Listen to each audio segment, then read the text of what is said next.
Thank you for joining us. It is now week 1, and we're talking about another big game going down in the Charter Oak area of Covina. Last week it was Muir coming east to Charter Oak, and we saw how that turned out. This week, Alemany. Yeah. I mean, boy. You figured if they were going to get a win in one of these first 3 weeks, really, because they played Glendora the following week, they would have got it at home against Muir. They lose that game here. I can't remember the last time I've been covering football games in San Gabriel Valley. God, it feels like almost 3 decades, probably 2.5. I don't remember the last time Charter Oak starting 0-2, maybe 0-3, and they've got there's a lot of questions for that team. The quarterback spot, how he's going to do defensively.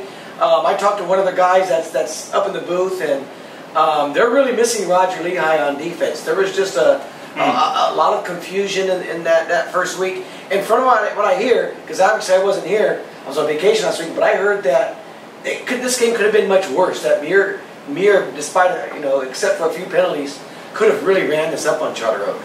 Jimmy, yeah, I mean, what can you say? Muir threw up 316 yards of total offense. Charter Oak only had 200.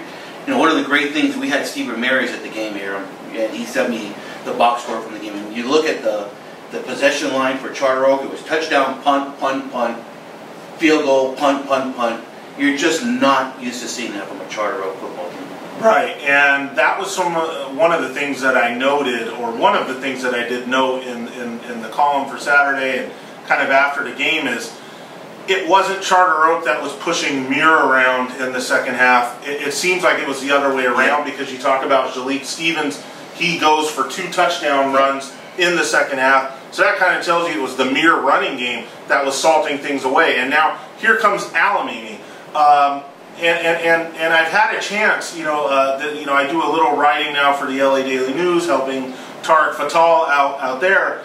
So I've talked to Casey Clausen a couple times, kind of been following, this Alemany situation. And last week, Clausen, was kind of, I said like maybe he was sandbagging a little bit, just in the sense that he only kind of, to me, and he's a great guy to work with, by the way, for the media, gets back to you, whatever, and this is just nitpicking, but, he really kind of stressed how young they were, how very few guys they had that had ever played a varsity game before, and 2 freshmen in the starting lineup, Miller Moss, the quarterback, a sophomore.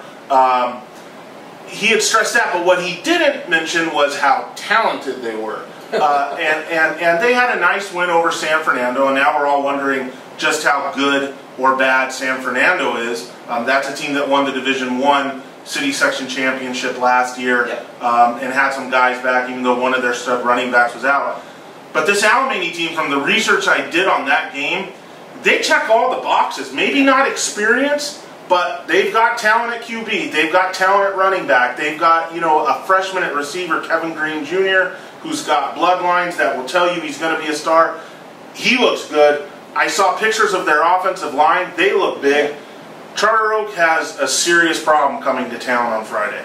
Yeah, I mean, you talk about, and Jimmy, you have some experience having been in that league with Crespi. I mean, there's Muir, there's Alemany, and there's really no comparison between those schools. There isn't. One of the things that you have to keep in mind is that, as Aaron mentioned, Casey Clausen is the new head coach over at Alemany. He replaces James Washington, who was the previous coach there.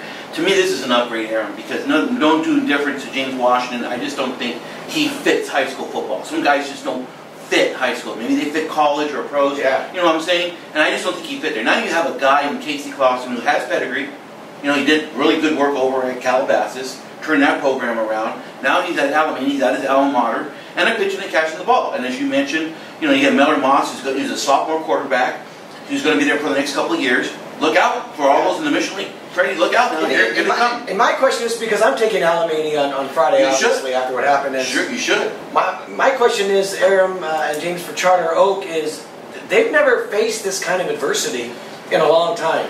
And when I say that, you look at Glendora, the Perrys, who were long-time guys in their staff were at Glendora, they looked great last week, winning their Thursday night, their football opener against Damien. They played Glendora the following week. As this builds up for Charter Oak, if they start 0-2, and it looks like that's a possibility, 0-3 could be staring them at the face. And then you look at the Hacienda League. Los Altos looking good in their win. South Hills looking pretty good.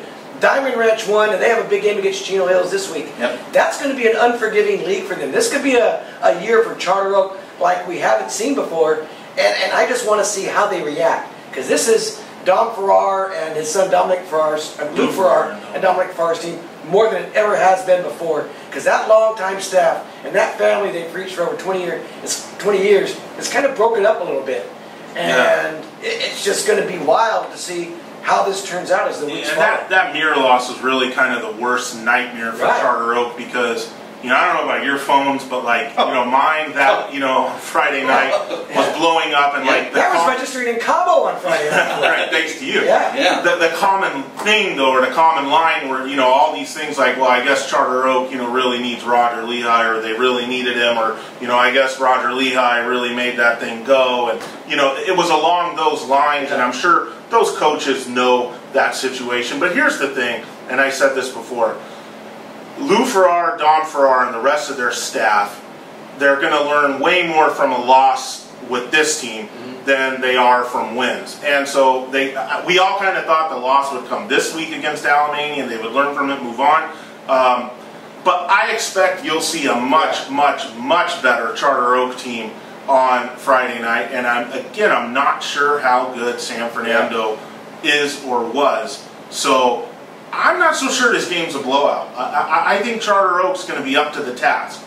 You do? I'm not picking them to win, but I think they can bang with Alemany. Famous last words, maybe. Jimmy? One other thing I think should be mentioned here, Charter Oak had 20 penalties on Friday night.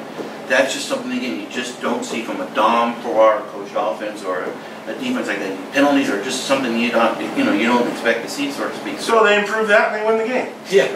Well, I think there's more. I think there's more to that. One other thing with San Fernando, they were missing one of their best players in Trevor Gill. But again, we don't want to go too long here. The city section really had a tough night against the southern section last week. Yeah, there was right. I think there was circumstances, so to speak. I'm taking Alemany. You're taking Alemany. I'm taking Alemany big.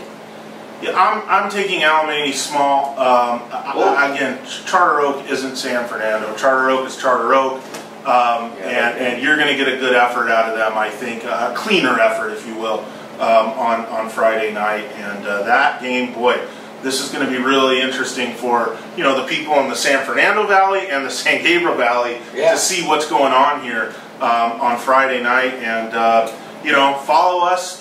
There's ways to do that, which I'm sure Jimmy will put across the bottom of the screen. Yes, sir. And we'll keep you obviously up to date with opinions and scores from that game.